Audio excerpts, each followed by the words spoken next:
Bonjour Seb, bonjour à tous. On est aujourd'hui présent avec un invité surprise, un Indien dans la ville.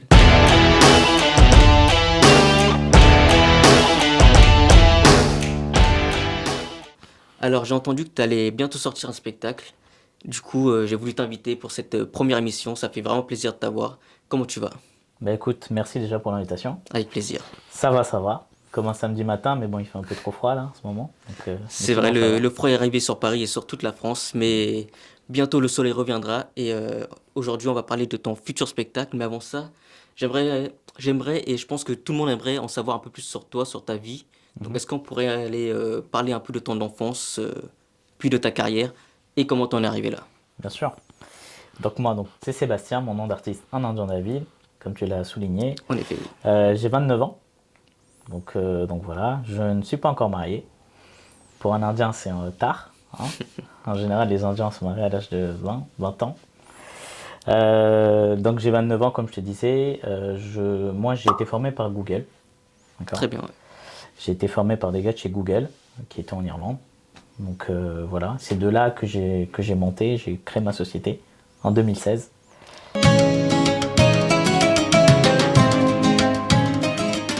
Quelle était l'activité de ta société? Alors, moi de base, j'ai une enfance un peu atypique, tu vois. C'est-à-dire que moi, je suis issu d'une famille indienne classique, tu vois. C'est-à-dire que mon père est venu à l'âge de 18 ans en France. Il a galéré, tu vois, comme tous les immigrés qui sont venus Oui. en France. Ça n'a pas été facile. Ensuite, il est reparti en Inde. Il s'est marié avec ma mère, du coup. Moi, j'ai beaucoup pris de ma mère, tu vois. Tu étais beaucoup plus proche de ta mère que de ton père, du Que coup. mon papa, ouais. Oui. Et je l'explique un petit peu dans le spectacle. Je t'en parlerai après.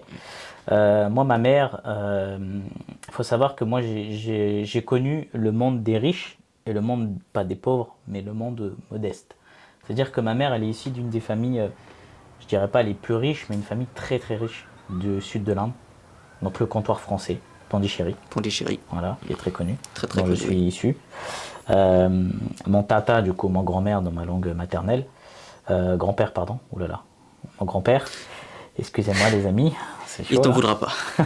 Donc mon tata, du coup, mon grand-père, il était dans le business du riz, d'accord. Il était très connu à Pondichéry. Ok. Et du coup, ils étaient vraiment au centre-ville. C'est comme si je te dis aujourd'hui, j'habite aux Champs-Élysées, sur Paris. Tu vois, c'est Ah oui. vraiment T'es- un lieu incontournable C'est le là-bas à centre. Pondichéry. Le centre même. Et du coup, ma mère, c'était un peu une princesse. Tu vois, je dis souvent, ma mère, tu sais, elle avait des bijoux, elle était assise, Ah, c'est posée, vraiment le tranquille. classique Bollywood comme on voit. Ouais, vraiment, ma mère, en fait, si tu veux, c'était une princesse. Elle avait des domestiques à la maison. Donc, elle faisait rien, elle était assise. Comme telle une princesse. Comme dans les films, exactement. Ouais. Film Comme la Bollywood. famille indienne, tu vois. Classique. Et en fait, nous, on fait partie des hauts castes. Je déteste dire ça, d'accord. L'histoire des castes, je pense que Ah, tu je crois que es c'est au encore un courant. problème aujourd'hui C'est un qui est très encore gros présent. problème. C'est un très très gros problème aujourd'hui. Pas qu'aujourd'hui, mais depuis des années. Tu vois. C'est vrai qu'il y a des efforts qui ont été faits, mais je trouve qu'il y a quand même encore cette notion de caste qui est très présente en Inde et pas que. Et c'est pour ça que je monte sur scène. L'une des raisons pour lesquelles je monte sur scène, c'est pour entre guillemets dénoncer ça. Parce qu'en France aussi, bah, les Indiens, donc les familles indiennes de l'Inde qui viennent en France, ramènent un peu la culture, ce qui est bien. Mais je trouve qu'il y a des choses où il devrait avoir un peu plus de tolérance, notamment via les castes, tu vois. Je trouve qu'il y a encore cette notion assez forte, notamment lors des mariages, tu vois. Et ça Un bloque, caste haut et un caste bas, ça bloque bah, souvent, oui. ça bloque souvent. J'explique un peu tout ça. Et ma mère, en fait, elle s'est mariée avec mon père. C'était un mariage arrangé, tu vois. Parce qu'en fait, ils ont le même caste. Mon père, il vient d'un milieu très modeste, tu vois. Et pourtant, c'est passé, etc. Ils ont dit, ah, c'est le bon mari pour ma mère. Ah, il avait ce qu'il faut. Il avait le charisme. Non. Il avait le charisme, je sais pas, parce que en fait, mes parents se sont vus le jour J, le jour du Ah mariage, oui, ok, ça tu change tout vois. là, oui. Ah, c'est un truc de malade. Ils se sont vus le C'est- jour du mariage. Mais si tu veux, moi, mes parents, ils se sont rencontrés le jour J. C'était dur, hein. Tu vois, c'était dur. Ça Parce s'est pas que. passé comme. Non, non, si. Enfin, je dis c'était dur, c'est-à-dire Enfin, le jour J. le choc, entre Hmm. guillemets, tu vois. Parce qu'aujourd'hui, je fais des mariages arrangés qui se font toujours Oui. en France, tu vois. Et en Inde aussi, d'ailleurs. Hein. Même si ça se fait de moins en moins, on parle de love marriage, tu vois. Un peu mariage d'amour, Je dois me dire, c'est un mariage classique en France. Tu vois. Tout le monde se marie comme ça. À part dans les familles très très aisées, en France, il y a encore des mariages arrangés qui se font. Tu vois, je te parle de la haute bourgeoisie, etc. Mais bon. Du coup, ma mère est arrivée en France. Elle a appris à vraiment cuisiner. Elle a appris, tu vois, elle a entre guillemets galéré. Hein. Elle a beaucoup galéré, selon moi, tu vois. Et en fait, moi, j'ai beaucoup pris de ma mère parce que moi, ma mère, elle aimait pas l'école. En fait, mon grand-père, Tata, il lui a dit d'arrêter d'aller à l'école à l'âge de, je sais pas, 14 ans, 13-14 ans. C'est ça, parce que t'as plusieurs frères et sœurs, c'est ça? Mais du côté de ma mère, tu parles? Du côté, bah, Non, c'est ma mère qui a arrêté d'aller à l'école, je te parle. je parle de toi. Est-ce que tu as des frères et sœurs Oui, moi j'ai deux grands frères. et eux, du coup, ont pu, enfin, eux, sont allés à l'école Oui, oui, comparé. oui, bien sûr, bien sûr. Non, je te dis juste que moi, je vais être un peu choqué, mais je suis allé à l'école aussi. Je ne pensais pas. J'aimais pas l'école. Ma mère, elle aimait pas trop l'école, donc je pense que j'ai beaucoup pris de ma mère. J'aimais pas l'école. Euh, je voulais arrêter mes études en troisième, pour te dire. Ça, c'est tôt, ouais. Assez tôt, après le brevet. Je l'ai eu. Je sais pas comment, mais je l'ai eu. Après, mes deux frères, c'est un peu mes deux grands frères, c'est un peu mes exemples, tu vois, de ma vie. Euh, C'est bien quand c'est comme ça. ouais, parce que mes deux grands frères, c'est des bosseurs, c'est des têtes, un peu comme toute ma famille. Tous mes cousins, cousines, ils ont fait des grosses études. Moi, j'ai une cousine qui est médecin, généraliste. J'en ai un autre qui a fait les grosses écoles polytechniques, etc. Enfin, j'ai vraiment une famille. Si t'as un souci, il n'y a pas de souci. Voilà, c'est-à-dire que moi, dès que et en fait, il y avait moi après, tu vois, l'ovni de la famille, on m'appelle comme ça. Ma mère m'avait dit, je me rappelle, à mes 8 ans, elle m'avait dit que j'étais spécial. Je savais pas trop ce que ça voulait dire à l'époque, tu vois. Est-ce que je suis bizarre? Ouais, est-ce que je suis bizarre, est-ce que je suis bête, est-ce que je suis HPI, j'en sais rien, tu vois. Et non, c'est juste que, en fait, j'aimais pas l'école. J'ai quand même fait à l'époque, enfin maintenant ça se dit plus comme ça, mais j'ai fait une seconde générale. Oui, Ensuite, je suis allé en ES, économique et économie, social. économique et sociale. Mais maintenant, je sais qu'il n'y a plus tout ça. Là. Ouais, aujourd'hui, ça a changé, oui. Ouais, il n'y a plus tout ça. J'ai eu mon bac. Incroyable. Sans mention. Je me rappelle, j'avais eu 11,8. T'es Ah, parti juste pour l'avoir. putain. Non, en fait, je me rappelle encore, c'était, tu sais, tu commençais avec le lundi avec le bac de philo. Le dimanche soir, j'ouvre mon cahier de philo. Et j'ai fait ça une semaine de nuit blanche. J'étais mort, j'allais aux examens, j'étais mort, je m'endormais limite et tout. C'était compliqué. T'étais Mais ce genre d'élève qui apprenait tout à la dernière minute et qui allait au talent. ouais, pas qu'elle a... En fait, c'est-à-dire que moi, je faisais pas n'importe quoi en cours, tu vois. C'est vrai que je faisais rire mes camarades de classe, j'aimais bien raconter des blagues. D'où ta carrière ensuite, qu'on en parlera juste après. Ouais, après, je suis quelqu'un, j'aime bien vanner, je suis un gros vanneur, tu vois. J'aime bien vanner, j'aime bien me poser. C'est mon activité principale. Tu sais, je me pose avec des potes, je vanne. J'adore ça, tu vois. Et le truc, c'est que j'écoutais en cours, mais je rentrais chez moi, je faisais autre chose. Moi, je jouais beaucoup au tennis à l'époque. J'ai failli rentrer en pro. J'avais eu des propositions. Mon père m'a dit non. Il m'a dit concentre-toi, tu as le brevet. J'ai dit ok papa. Mais moi j'étais con, j'étais jeune, donc je pleurais en même temps. J'ai dit ok, je vais aller réviser le brevet, etc. Et j'avais arrêté. C'est mon plus gros regret, d'avoir arrêté le tennis. Ton plus gros regret, Ouais, carrément. de ma vie, ouais. Ah C'est oui. vraiment si j'ai un regret dans ma vie, c'est ça. Mais j'étais un peu trop jeune, donc j'écoutais mes parents comme ça. Tu vois, tu pensais que c'était la bonne chose à faire, du coup, en écoutant. Bah, en fait, tu te poses beaucoup de questions quand tu regardes. Tu vois, le problème aujourd'hui, je voulais absolument, et merci de m'avoir invité, pour expliquer ça, surtout pour la génération d'aujourd'hui, la génération à venir, c'est que, et j'en parle aussi beaucoup dans mon spectacle, c'est que les parents, ils aiment bien beaucoup hein, comparer, tu vois. Et le fait de comparer toujours ses enfants à ses cousins, à ses frères ou à ses tantes, à ses neveux, peu importe, tu développes quelque chose psychologiquement au fur et à mesure que tu grandis. Tu vois? Tu te dis pourquoi lui il est beaucoup plus bon que moi alors mais et tu sais tes parents ils vont venir appuyer ça. Ouais, mais t'es nul à l'école, regarde lui il a eu 20, toi t'as eu 10, regarde lui il a fait ci lui. Et en fait ça va travailler psychologiquement et tu vas commencer à douter. Tu vas te dire putain mais je suis vraiment con ou pourquoi? Tu vois, je suis passé par ça, tu vois, ces étapes. Ouais, c'est important que tu soulignes ça. C'est vrai que c'est quelque chose qui revient souvent chez nous, dans notre culture, Ouais, et même surtout chez chez les nous. enfants d'immigrés qui arrivent en France. Hmm. C'est une problématique qui laisse pas vraiment d'opportunité à nos jeunes de grandir, de s'épanouir. C'est vraiment dommage, je trouve. Bah, exactement, en fait, tu t'effaces. Tu vois, moi, je m'effaçais. Quand je voyais mon cousin qui avait eu mention très bien, il avait eu quasiment 19 au bac, tu vois. On se posait, je me dis, mais qu'est-ce qui s'est passé? Tu vois, il est Ça- trop fort. Mais en fait, on retient que il ça. a travaillé. Il mérite ce qu'il a, tu vois.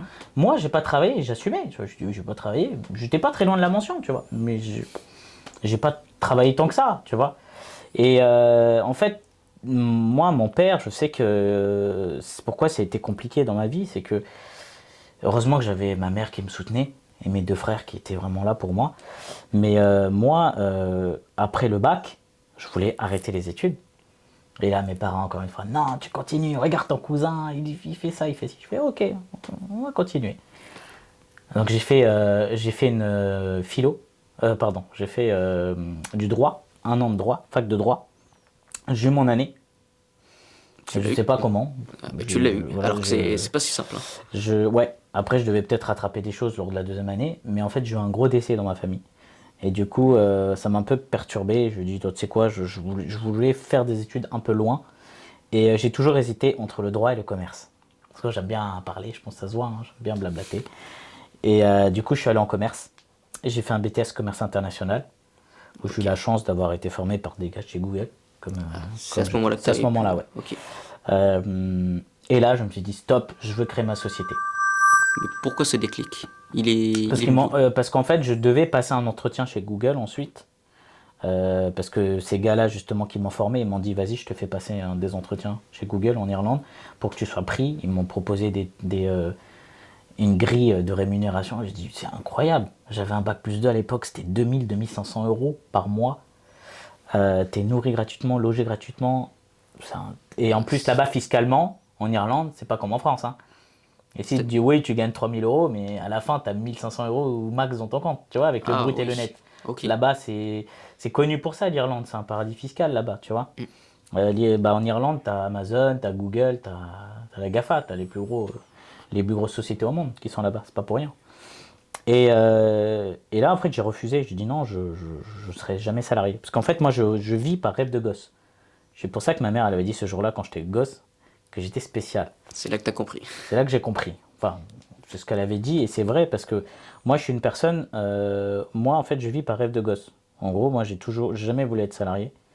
Je voulais Depuis être tout petit. entrepreneur depuis que je suis gosse. Ouais. Ah, J'ai c'est jamais fort, été hein. salarié. Je me suis toujours dit, si je travaille, c'est à mon compte. Sinon, je travaille pas.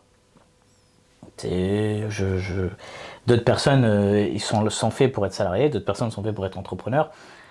Et voilà, moi, c'est un rêve de gosse, tu vois. Je critique pas les gens qui créent pas des boîtes. Critique pas les gens. Voilà, moi je suis, Chacun doit suivre sa voie. chacun son truc, tu vois. Mais moi je voulais être entrepreneur et je me suis dit, je veux être entrepreneur. Donc je suis allé voir mes parents, donc j'avais le BTS en main. J'ai dit, je veux créer ma société. Et là, c'était très très compliqué parce que mon père m'a dit non, parce qu'il n'y a pas d'entrepreneur chez moi. Ça n'a pas aidé. Tout, comme je t'ai dit, tous mes cousins, tous mes potes, tout mon entourage, toute ma famille, c'est des têtes. Donc ils ont fait bac plus 5 minimum. Je te dis minimum, hein. Et ils sont dans des très très grosses structures. Tu vois. Donc moi j'arrive, bac plus 2 et encore parce qu'ils m'ont forcé à faire un bac plus 2. Sinon, c'était le brevet. Voilà, tu vois. J'arrive, ils me disent non, tu fais comme ton grand frère. Mon grand frère à l'époque, il était chez IBM. Il avait fait son master. Mon premier frère. Ils m'ont dit, tu fais comme ton grand frère, tu vas là-bas, tu deviens salarié dans une grosse société. J'ai dit non. Et mon père, il est venu, il m'a dit, attends, tu sais, et c'est cette phrase-là dont je t'ai parlé au départ, les castes. Il me dit, mais tu sais, nous, on est issus d'une grande famille, de grands castes, tu vois.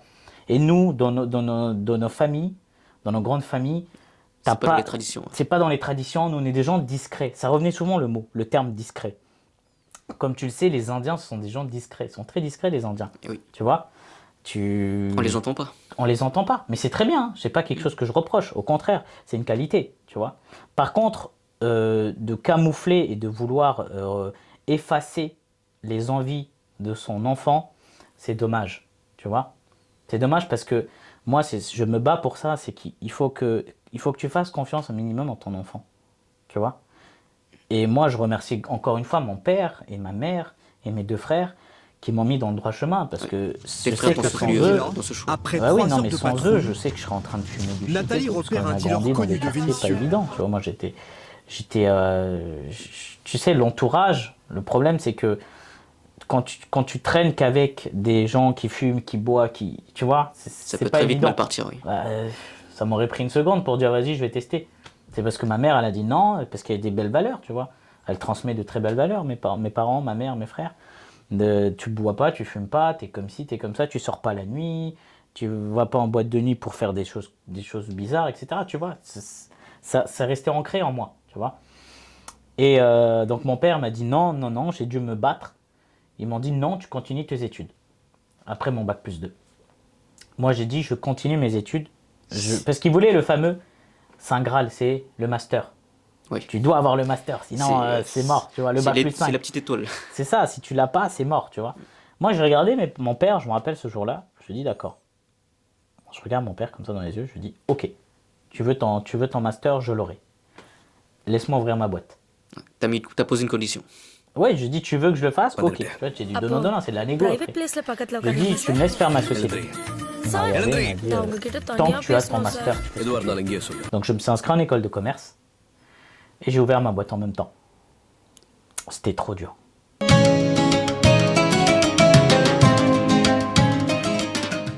J'allais dire, ouais, Ah ça a putain. dû prendre Ah beaucoup là de là temps là de là travail. là là. Franchement, beaucoup de travail, beaucoup de stress. En fait, t'es jeune, j'avais 20 ans, entre 20 et 21 ans, j'avais créé en 2016. J'étais un bébé. Tu sais, tu te lances dans le monde de l'entrepreneuriat, tu connais rien, aucun contact. C'est ça, tu copies à personne. Aucun contact surtout. Tu sais, c'est dur à dire, mais quand t'as pas de contact, quand t'as pas de soutien, c'est hyper dur. Et tu vas aller dans le te- monde du travail, c'est sans Tu te contact, c'est retournes très vers dur. qui? Tu te retournes vers qui dans ces conditions-là? Tu sais pas, tu sais, tes premiers clients, tu fais comment? Putain, personne peut t'aider. Tu peux pas demander à ta famille parce qu'il n'y a pas d'entrepreneur. Et ils comprenaient même pas mon choix. Mes cousins, cousines, ils me regardaient comme ça. Ils me disaient, pourquoi? Qu'est-ce que tu fous? Va dans la trajectoire classique, fais des études. T'es bête ou quoi? Tu vois? J'ai eu plein de Plein de remarques, remarques. Ouais, j'ai pas envie de dire critiques, mais plus remarques. J'en ai eu plein comme ça. Moi, j'ai dit, bah non, je continue. Et en plus de ça, à l'époque, il y avait le RSI. Tu vois? Le RSI, c'est un organisme avec l'URSSAF qui te violait. Voilà, on va dire les termes. Et moi, je comprenais pas parce que j'étais jeune. Je recevais la lettre du RSI. Oui, bonjour, monsieur Mourouillissin, etc. Vous devez payer. Donc moi, qu'est-ce que je fais? Je dis, c'est bizarre, je viens de créer la boîte. Ils sont chelous là. Et j'appelle. Je dis oui, bonjour et tout. En plus, là, tu sais, t'as la musique, tu attends, et en plus, c'est surtaxé. Tu sais, c'est pas Oui. les appels. Je dis, ah, les bâtards, ils sont trop chauds. Bienvenue en France. Et du coup, j'attends. Après une demi-heure d'attente, je me dis, putain, je vais devoir faire un crédit à la banque pour payer déjà l'appel, mais c'est pas grave. J'appelle, je lui dis, ouais, c'est comment je viens de recevoir là?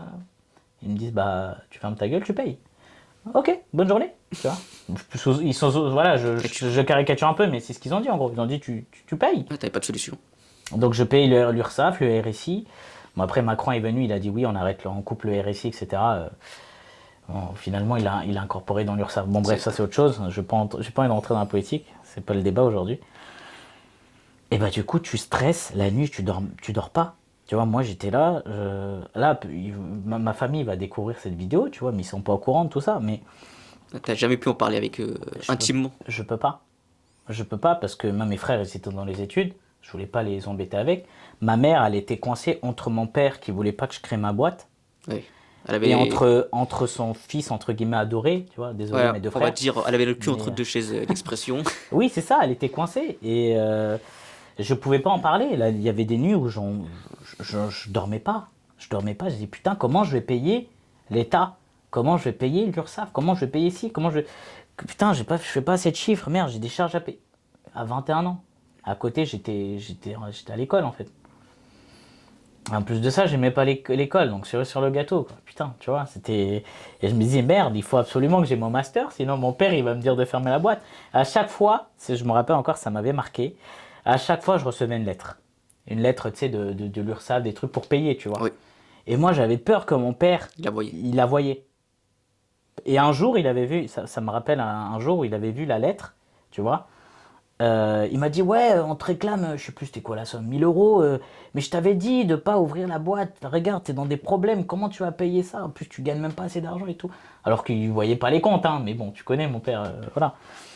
Et en fait, aujourd'hui, merci papa, tu vois. J'ai envie de lui dire merci, parce que, tu sais, c'est dans ce stress, dans ces conditions un peu de guerre, je dis de guerre, hein, c'est un grand terme peut-être, mais D'épreuve. d'épreuve, merci, ou de combativité, là où tu te bats, tu vois, et tu te dis, mais il faut que je fasse ça parce que sinon mon père va dire ça, sinon lui va dire ça, lui. Et au final, tu te bats contre ces personnes-là. Au départ, tu croyais qu'ils étaient contre toi, mais au final, non, tu vois. Et mon père, il n'y a pas très très longtemps, enfin, il y a peut-être. Moi, ma boîte, elle tourne de. J'ai créé ma boîte en 2016, ça fait 5 ans qu'elle tourne. Donc les 3 premières années, c'était très compliqué. Tu vois, un peu Ouais. comme toutes les boîtes, Oui. c'est connu, hein. Les Tu premières mets années en pour. moyenne, et c'est pas des conneries, je vous le dis vraiment en live, les amis, c'est entre 1 et 3 ans pour que ta boîte, elle tourne. Tu vois, elle tourne vraiment. Et en fait, si tu veux, moi, j'étais parti du principe que je disais rien. Je galérais, je disais rien, tu vois. T'étais dans ta bulle. J'étais dans ma bulle, je souffrais, entre guillemets, voilà. Mais j'aurais bien évidemment voulu qu'on m'aide, tu vois. J'aimerais tellement, là aujourd'hui, dès je vois un entrepreneur qui galère ou qui vient de démarrer, ou je dis, bah viens, tu sais, je peux t'aider, regarde, je vais te donner ce contact. Parce que moi, Tu j'aurais l'as voulu connu. qu'on me fasse ça, Ouais, parce tu que toi, vois. tu l'as connu et. Ah, je l'ai connu, et moi je suis pour ça. À chaque fois que je vois quelqu'un qui démarre, que ce soit dans la photo, que ce soit dans la vidéo, que ce soit peu importe. Moi je suis là, je dis, ouais, vas-y, donne-moi ton Insta, vas-y, je t'inquiète, si t'as besoin, etc. Moi je suis comme ça, tu vois, parce que on m'a pas fait ça, tu vois, et T'as j'aurais pas eu ce tellement voulu. privilège. J'ai pas eu ce privilège, ouais. Et tu parles de privilège, je trouve que c'est pas le bon terme. Moi je pense que l'aide aujourd'hui, il faut que ça soit inné chez tout le monde. Tu vois, on est dans un monde où l'humanité commence à disparaître, tu vois. Et c'est dommage, je trouve que c'est dommage, parce que quand tu parles d'humanité, aujourd'hui, il y a beaucoup de gens qui vont te ramener à la religion, tu vois. Et on va les mettre dans la catégorie religieux. Non, en Non. fait. Tu Y a- peux être tout simplement spirituel. Moi, je suis quelqu'un de spirituel, tu vois. Je suis pas quelqu'un de religieux. Alors que j'ai lu tous les livres sacrés, je m'intéresse à énormément de religions, tu vois. Et je me dis, c'est dommage d'en arriver là, tu vois. Et je sais que moi, ma boîte, elle tourne, ce que je te disais tout à l'heure, ça fait à peu près 5 ans qu'elle tourne, ma boîte, tu vois. Et je me rappelle un jour, moi j'ai un grand terrain de pétanque, tous les blédards, ils aiment bien jouer à la pétanque. Grâce aux Français. Oui, mais de manière générale, hein, tous les blédards, ils aiment bien jouer à la pétanque. Et, et après, nous, souvent le dimanche, on se retrouve entre les blédards, tu vois, chez moi, parce que j'ai un grand terrain. Et J'espère pouvoir y participer un jour. bah, avec plaisir, on verra comment les Vietnamiens jouent. Ah, on aime beaucoup ça aussi, hein. Ah ouais? Bon, c'est cool. Oui, oui, oui, oui, il me semble. Non, thaïlandais, je pense. C'est les Thaïlandais qui sont très bons. Ou cambodgiens, je sais plus. Parce que je regardais la pétanque, moi, avant. Et je sais qu'il y avait des matchs. Ça se tapait entre les Malgaches. Ah, il y a beaucoup de malgaches, c'est Les vrai. Malgaches sont très forts. Moi, j'ai appris à jouer à la pétanque à Madagascar, avec ma société. J'ai un pôle à Madagascar, en Inde et en France. Moi, je voyage tous les ans à Madagascar. C'est là-bas que j'ai appris à jouer à la pétanque. Les Malgaches, et je sais plus si c'est les Cambodgiens ou les Thaïlandais, ils sont très forts aussi. Et les Français, du coup. Oui. Ils sont toujours. Bah après, les Européens commencent à être pas mal, les Espagnols. Bref. Et un jour, en fait, mon père m'a dit va faire du café pour les invités, etc., pour les amis. Je suis allé, je reviens avec le café, et j'étais pas très très loin, il m'avait pas vu, il était de dos. Et c'est une phrase qui m'a marqué. Il a regardé, il a dit je suis fier de Seb, mon père. Et ce jour-là, j'étais comme ça avec le café, j'étais ému, tu vois. Parce que tu sais, mon père, c'est quelqu'un qui, tu sais, on le dit souvent, les pères, tu vois, qui Qui viennent migrent, ici, oui. qui viennent ici, sont très pudiques. Ils vont pas dire je t'aime. C'est Ils le disent. Et ça, pour beaucoup de gens disent oui, mais non, c'est des idées reçues. Non, non, non, c'est la réalité. Tu vois, mon père, il a jamais, ne serait-ce que même avec ma mère, ma propre mère, qui est sa femme, hein, On l'a jamais entendu. il a jamais montré son amour. Ah, chez nous, on Tu entend. vois, Quand on entend ça, c'est très Il rare. y a la neige qui tombe. C'est. Non, et c'est très rare. Et moi, mon père, il a jamais montré son amour envers ma mère, envers mes deux frères. Et moi, il a plus montré, pas la haine, c'est pas le terme, Il était dur. mais il était dur. Et aujourd'hui, je le remercie, tu vois, parce que bon, j'aurais bien voulu Un peu de apprendre tout tendresse. ça avec plus de tendresse, bien sûr. Mais tu sais, ce jour-là, quand il m'a dit ça, putain, j'avais dit, tu sais, j'ai limite des frissons là dès que je t'en parle, mais Tu le revois, c'était la quelque scène, là. chose. Ah, c'est une scène qui m'a marqué à vie, tu vois. C'est quelque chose. Et ensuite, est-ce qu'il t'a vu venir enfin, Non, il sait toujours pas là. Là, il va le découvrir. sûrement, sûrement, mais il y a tellement de choses qu'à découvrir même sur scène quand je montrais. Mais c'est une anecdote assez touchante. Et il a dit, ouais, c'est ça, puis il s'en sort, je suis très fier de lui, tu vois. J'ai dit, waouh. Et ce jour-là, je me suis dit, putain, j'ai gagné, quoi. Tu sais, j'ai dit, ok, j'ai bien fait de croire en mes rêves, j'ai bien fait de croire en mes rêves de gosse, surtout, tu vois. Ce qu'il voulait, Donc, en fait, c'est peut-être te challenger, en fait. je sais pas. Honnêtement, tu sais que c'est un peu tabou de parler de tout ça avec mon père encore aujourd'hui. Mais je pense qu'un jour, j'aimerais bien me poser avec lui et discuter. C'est l'objectif. J'aimerais discuter avec lui après qu'il ait vu mon spectacle. Ça sera ta nouvelle étape. Ouais.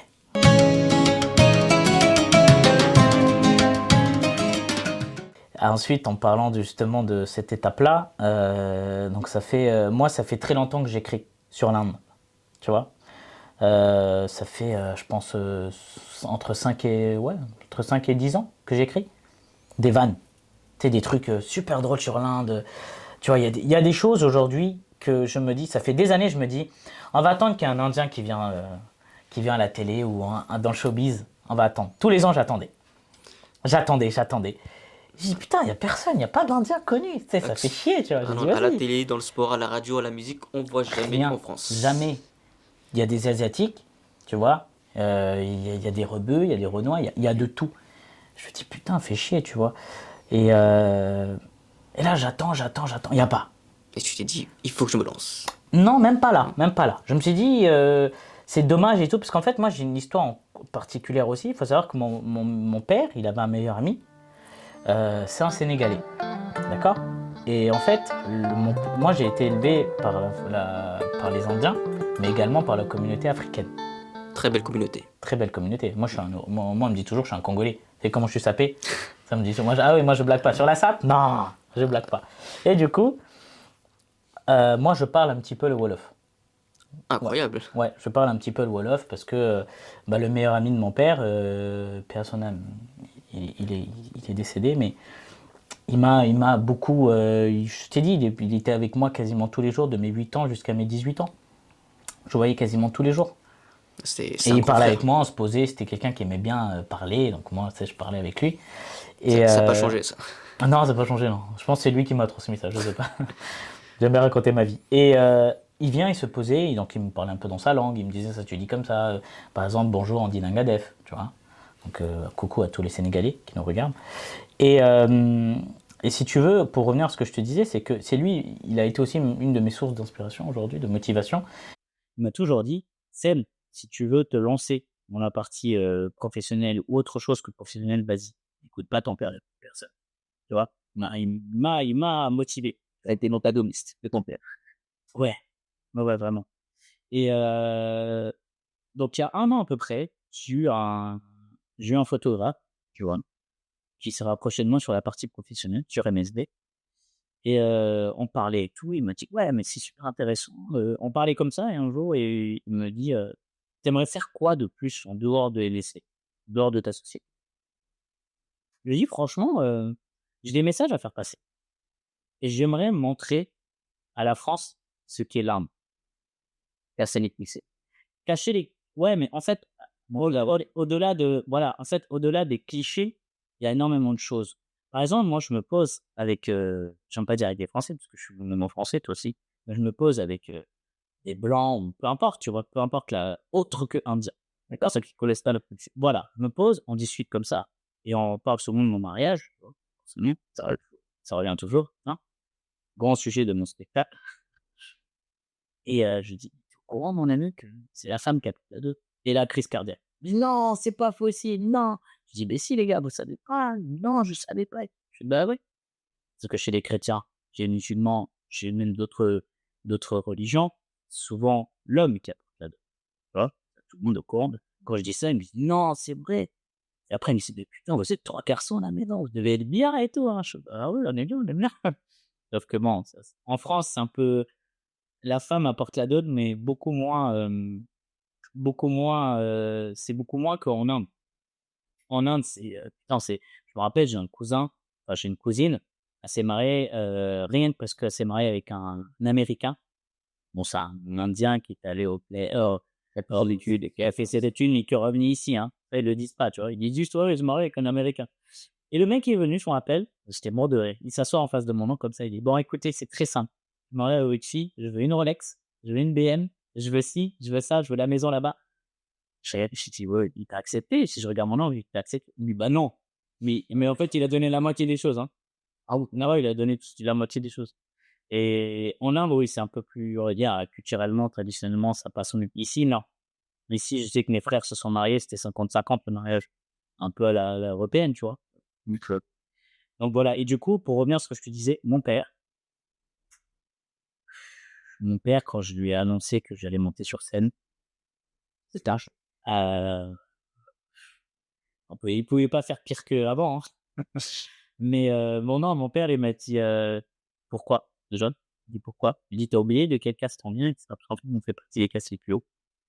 Et je dis à mon père: «Mais qu'est-ce que je m'en fous, en fait», tu vois? Je m'en fous qu'on soit pas moi, j'ai en fait, en Inde, quand je suis allé en Inde avec ton caste, avec ton entourage et tout, là-bas, c'est beaucoup par réseau. Tu sentais que tu étais privilégié. Quand je vais en Inde, moi, quand je vais à Pondichéry, bon, j'ai un réseau quand même dans la famille politique et cetera, mais tu sens que tu es privilégié. Moi, j'aime bien quand je vais en Inde, je me mets comme un mec, j'appelle ça local, en mode local. Un mec lambda, anonyme. Anonyme. Quand je marche, je bois mon petit thé et tout, je marche, mais comme un blédard, tu vois? Tu sais même pas que c'est un Français qui non, non, non, tu sais, c'est un Indien. Là-bas, j'aime pas, tu vois, utiliser c'est vraiment au naturel. Ah ouais, non, mais moi, je déteste ça. Même comme on me donne trop de respect par rapport à une personne lambda, je dis: «Pourquoi? Je suis personne, hein. Calmez-vous, c'est pas Macron». Ouais. Et même Macron, normalement, il doit être normal, tu vois? Enfin, on est tous des êtres humains. Et moi, du coup, ça faisait très longtemps que j'écrivais. Et je savais pas comment rentrer dans le showbiz. Comment tu rentres dans le showbiz? Question que je me suis toujours posée. C'est vrai, tu as envie d'être connu, tu fais quoi? Si tu as aucun contact, tu fais quoi? Tu travailles. Bah, tu travailles, oui, mais je savais pas. Du coup, je laissais de côté, mais j'écrivais. Et un jour, j'étais allé au festival de Cannes, parce qu'il y a un photographe qui m'a dit: «Viens, je te montre un peu le milieu». J'étais au festival de Cannes, après il y avait le festival de Monaco là, puis, le truc des Formule 1. Oui. C'est juste après One Company Monaco. J'étais allé dans des villas de luxe, un truc et non, j'étais pas très à l'aise, tu vois? Mais en fait, il y a eu beaucoup de gens qui sont venus et ils m'ont dit: «Mais en fait, tu écris quoi? C'est quoi? Tu parles de l'Inde, mais tu parles de quoi?» Il y en a beaucoup qui ont lu des extraits, des petits passages. J'ai dit: «Waouh, c'est bien, c'est drôle» et je savais pas. Par exemple, je parle de la superstition dans mon spectacle. Les Indiens, c'est l'un des peuples les plus superstitieux au monde. Les gens ne le savent pas. Tu sais, c'est comme un Français qui passe en dessous d'une échelle, qui dit: «Oh là là!» ou qui voit un chat le vendredi 13. Non, tu tout ça, c'est rien à côté. Et les Indiens, c'est des dingueries. Mais par exemple, un Indien, c'est vrai, je vais te donner un exemple en live, pour que les gens ils comprennent quel genre de superstition. Mon père, donc c'est l'homme de la famille, c'est tout, le chef. Mon père, quand il sort, tu n'as pas le droit, toi, personne dans les maisons, de demander où tu vas. Tu n'as pas le droit. Ça porte malheur parce que peut-être que ça va mal se passer le rendez-vous ou le pourquoi du comment pourquoi, tu vois? Ça va long. Du coup bah, ouais, tu un mec, du coup, il y a plein de gens qui vont vouloir se marier avec des Indiennes, tu vois? «Tu vas où?» «Il va au bois de Boulogne». Mais il va pas te le dire, tu peux pas lui poser la question, tu vois? Donc il y a des trucs comme ça, des dingueries, mais vraiment des et je parle de ça en fait, j'ai plusieurs tableaux, tu vois? J'ai plusieurs tableaux, je parle du mariage, je parle du cinéma, je parle bah, justement de la superstition. Je parle de aussi de ma vie perso, j'en dis pas plus parce que je vais le jouer bientôt le spectacle.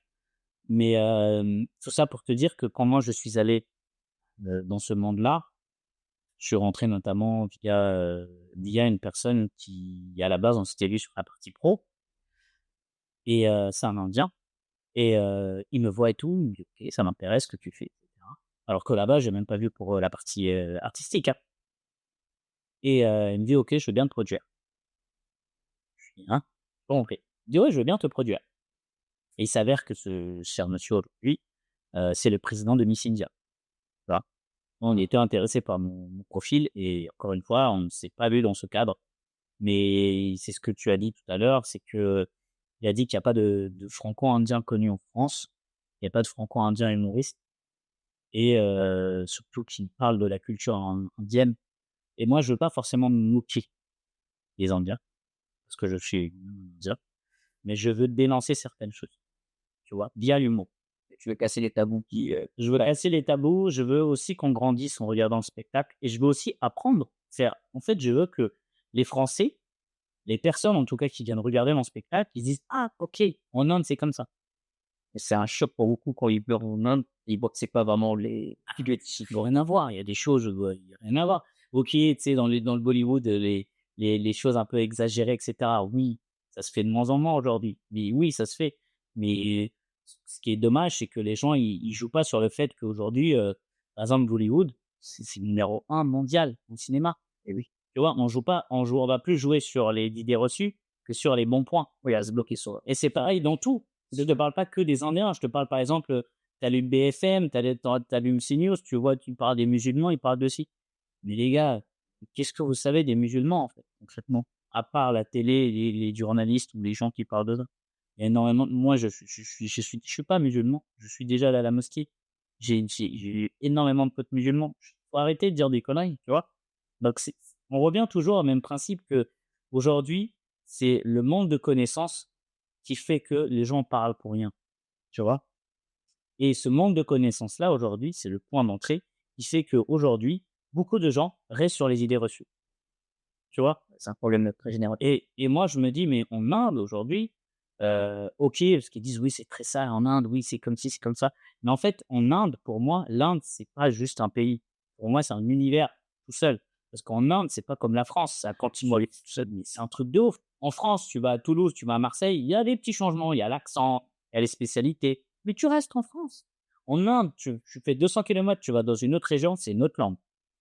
C'est d'autres cultures, c'est un autre tu vois là-bas, tu dis: «Tu es en Inde, tu es où?» C'est tellement riche, tu vois? C'est quand même c'est pareil en Afrique. Parce qu'en Afrique, il y a aussi le système des castes qui est un peu moins, on va dire, un peu moins fort qu'en Inde. Parce qu'en Inde, tu sais, ça on en a beaucoup plus parlé. Parce que moi, je trouve qu'en Inde, il y a une forme de racisme avec les castes qui s'est installée, qui a été appuyée par la colonisation malheureusement. Mais c'est pour ça que je veux monter sur scène et expliquer aux personnes qui pensent que l'Inde est comme ci, comme ça, que non, C'est toujours la scène que tu as voulu, faire pour exprimer ce message ou tu as déjà eu une autre idée par exemple? alors moi, j'ai un livre, Réaliser un film peut-être, un court métrage? ouais, on m'a proposé en fait, on m'a le cinéma est venu à moi, entre guillemets, mais moi, j'avais pas vocation, au départ de rentrer dans le cinéma. On m'a proposé aussi les grands rôles, en Inde, dans des gros films, tu vois? Je dis: «Non». Pourquoi vous voulez me pistoler tout ça? Je fais: «Non, pas de piston les amis. Non, je vais me démerder». Je me suis toujours démerdé dans la vie, donc encore une fois, grâce à mon père, merci papa. J'ai toujours galéré dans ma vie, je veux galérer pour en arriver là où je suis parce que tu as une satisfaction.